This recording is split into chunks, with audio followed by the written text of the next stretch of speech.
Sahir Galt here, and Cubase is turning 30.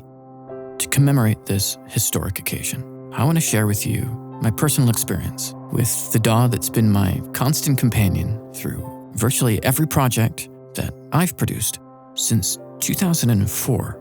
In those days, it was Cubase SX, and I'd just switched over from another DAW. Even back then, Cubase was a titan, one of the main DAWs for music professionals. Having been released in 1989, Cubase was making giant innovations from the get-go.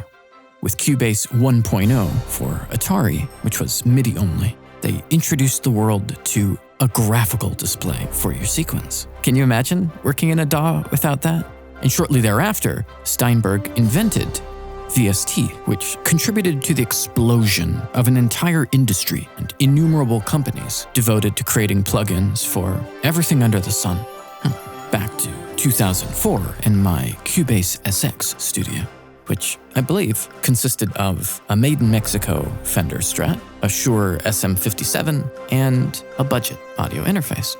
I didn't have a lot of money then, but I've always had ideas and a distinct vision and a drive to get those feelings that are burning inside of me out into the world, and discovering that I could make music people wanted to hear in a 3-figure studio, writing, recording, mixing everything myself.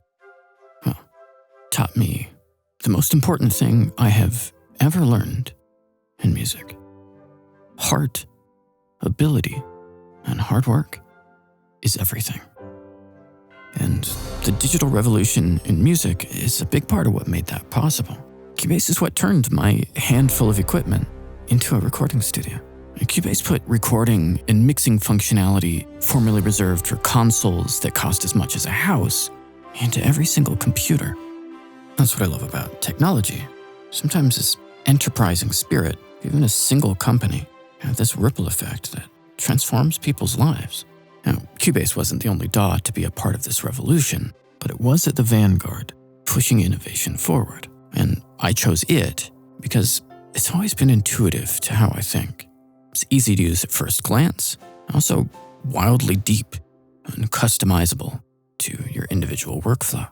And likewise, Cubase is good for laying down simple 4-piece demos, like this Cubase SX project from 2005. Note the mono drum kit, all the way to behemoths with hundreds of tracks, like my latest single, Circle 9, has live orchestra, stacks of harmony, guitars, synths, automation everywhere, and Cubase handled it without breaking a sweat. So, here's to you, Cubase, for being with me over thousands of projects and never once holding me back. Happy 30th, and here's to your next innovation. Oh, almost forgot. As part of the celebration, Steinberg has graciously given me a Cubase 10 license to give away. To enter to win it, all you have to do is comment below how you would use Cubase. So making music, recording voiceovers, doing sound design, whatever it is, let me know. Extra points for details, and I'll announce the winner in the next video. That's all for now. I'm Sahir Galt. I'll see you next time.